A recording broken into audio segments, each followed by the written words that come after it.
Welcome. In this video, we're going to be talking about the times in the book of Daniel. So we have three major time periods in Daniel: 1,150 days, 1,290 days, and 1,335 days. What exactly do these times mean? Well, there are two major theories that people put forth. In this video, we're just going to be exploring theory number one, which holds these are three different predictions of the interval between the desecration of the temple committed by Antiochus IV and the purification of the temple. So here's what the theory proposes. The author of Daniel witnesses the desecration of the temple by Antiochus.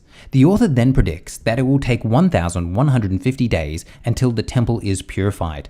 But then 1,150 days comes and it goes, and the temple was not purified. The prediction failed. Therefore, a later redactor comes and provides an updated prediction. They add in the number 1,290 days until the purification. Thus, they're adding on 140 days onto the old number. But this prediction also fails. So then, yet again, another redactor comes along and adds in another time period. This time, 1,335 days. This time, they're adding on 45 days onto the old prediction. But then, yet again, this fails. Thus, Theory 1 contends that these are three different predictions of the interval between the desecration of the temple by Antiochus IV and the purification of the temple. Hartman, in his commentary, summarizes Theory 1 very well. He writes, "The theory is that when those 1,150 days came and went without the temple being cleansed, some zealous and holy Jew changed the number to 1,290 days. Then, when nothing happened on the 1,290th day, another equally concerned Jew upped the number to 1,335 days." End quote. Now, this idea of extending predictions is very common throughout history, so I want to take a moment and show you that extending predictions is common. The first example I'm going to show you is that of William Miller. He was a preacher who lived in the 1800s and made a prediction about when Christ would return.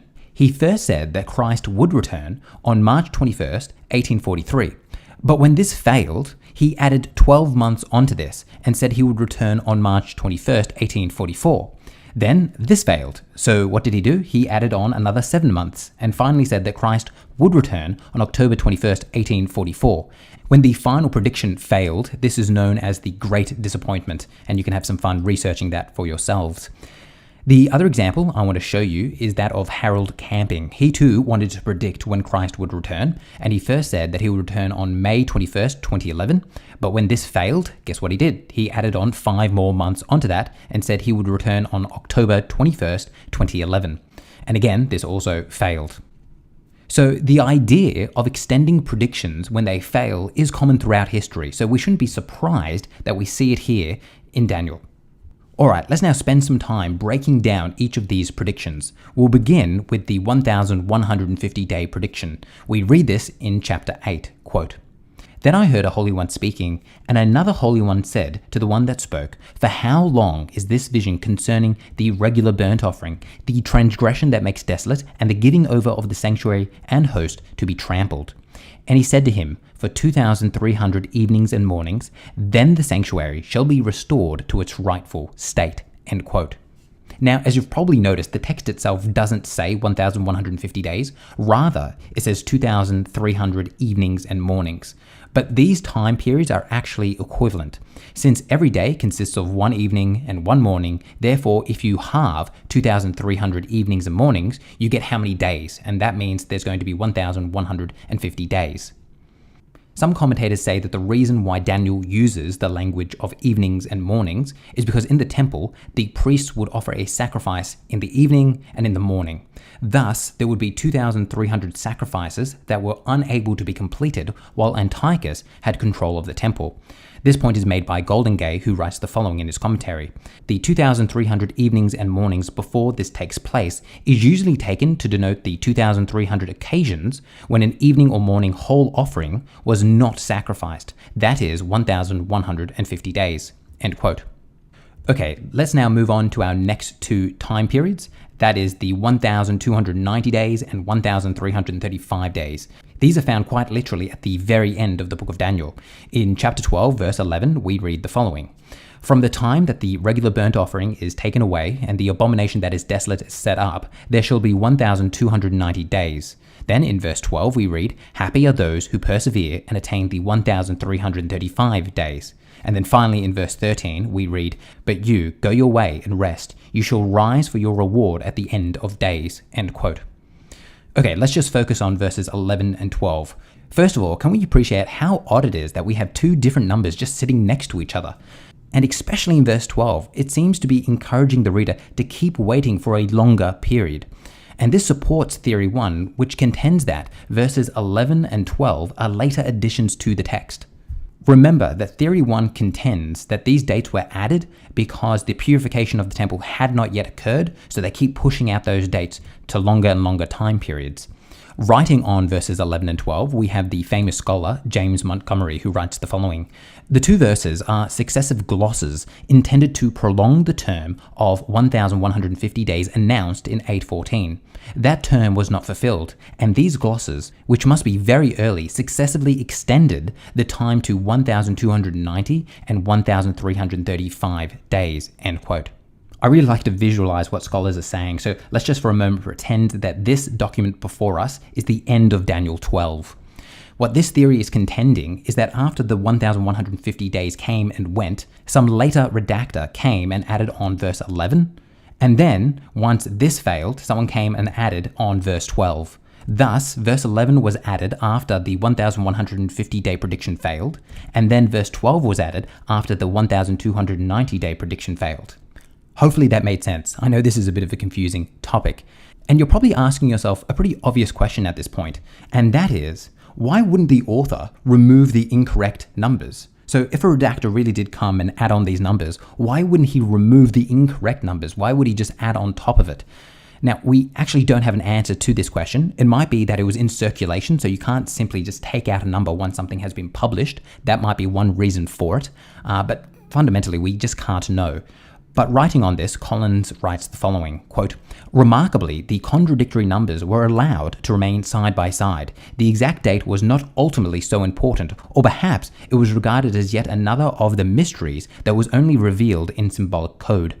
Okay, so that is now Theory 1 all nicely summarized for us. And what we're now going to talk about is why is Theory 1 wrong? Now, of course, some scholars are going to argue that Theory 1 is right.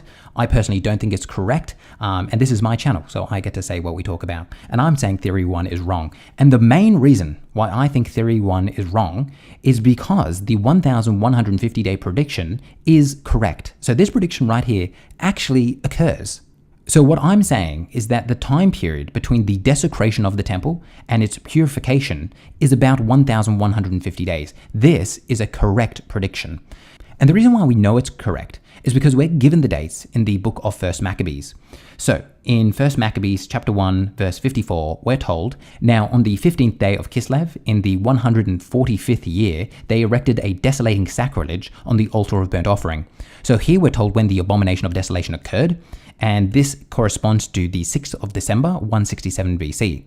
We're also told in 1 Maccabees when the Maccabees themselves actually purify the temple. This is in 1 Maccabees chapter 4 verse 52. It reads, Early in the morning, on the 25th day of the 9th month, which is the month of Kislev, in the 148th year, they rose and offered sacrifice as the Lord directs on the new altar of burnt offering that they had built. Now, this corresponds to the 14th of December, 164 BC. Now, the time period between these two dates is about 1,150 days. So the reason why Theory 1 is wrong is because the temple was impure for about 1,150 days. As Hartman notes in his commentary, quote, The trouble with this theory is that according to 1 Maccabees, the temple was defiled on the 6th of December, 167 BC, and rededicated by Judas Maccabeus on the 14th of December, 164 BC, a period of 3 years and 8 days in the Julian calendar, or a sum of 1,103 days. Alright, we have a bit of a problem on our hands, don't we? Because I said that 1,150 days was the time period between these two events, when if you were to take exactly the time difference between them, exactly it's actually 1,103 days. So that's about a difference of 47 days. Now, what I'm going to contend here is that 1,150 days is close enough. And the reason why I'm going to contend that is for two reasons. The first reason is given to us by Goldingay in his commentary, who writes, quote, "The period from the erection of the pagan altar in the temple to the rededication of the sanctuary was 3 years and 10 days, and no doubt Orthodox rites had been suspended a little before the first of these dates," end quote. Okay, what Goldingay is saying here is that 1st Maccabees starts the count on the 6th of December, which is the abomination of desolation. But there is absolutely no doubt that the temple practices were most likely stopped prior to this. Thus, you would have more days between the desecration of the temple and the purification. So just to say that more simply, Daniel tells us to start the count when the sacrifices end. When in 1st Maccabees, he starts the count when the abomination of desolation starts. So there's a bit of a time difference there, and that's one of the reasons why 1,150 days is close enough. Another reason why this time period is close enough is because of the calendar. We actually don't know what type of calendar Daniel used. We don't know whether he used lunar or solar, and that seriously has an impact on our ability to count accurately the time. So the fact that we're only 47 days off in my books is close enough, and as Goldingay writes in his commentary, quote, "The number 1,150 has thus commonly been understood as simply denoting, by guess, or by revelation, or by hindsight, the actual chronological period during which no regular sacrifices were offered, and as being at least approximately accurate," end quote. Okay, well, if the 1,150-day period correctly predicts the purification of the temple, then one has to ask, why exactly did anyone add the 1,290 days or the 1,335 days? What exactly are these time periods predicting? To answer that question, we're going to have to return to verse 11 and 12 of chapter 12. Let's read them again.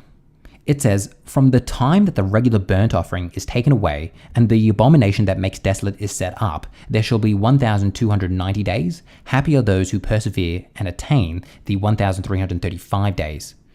All right, do you notice something very important? And that is that verses 11 and 12 do not explicitly say what happens at the end of the 1,290 or the 1,335 days. The text does not say the temple will be purified at the end of this time period. That's just speculation that Theory 1 contended. Rather, as Collins writes, quote, "Daniel is not specific as to what will happen when the specified number of days, 1,290 and 1,335, has passed. According to 1st Maccabees, Judas purified the temple 3 years to the day after it had been polluted. So both the numbers in Daniel 12, the 1,290 and 1,335 days, point to a date after that restoration," end quote. Okay, so now the question is, what exactly is the event that occurred after the restoration of the temple? To answer that, what we're going to have to do is throw out Theory 1. I do not like Theory 1. I'm now going to introduce you to my favorite, and that is Theory 2. Theory 2 contends that only the 1,150-day interval relates to the purification of the temple. All other times relate to the apocalypse. So in other words, the 1,290 and 1,335 days are predicting the apocalypse. That is what those time periods are referring to. And you'll have to join me in the next video when we talk more about Theory 2 and break it down.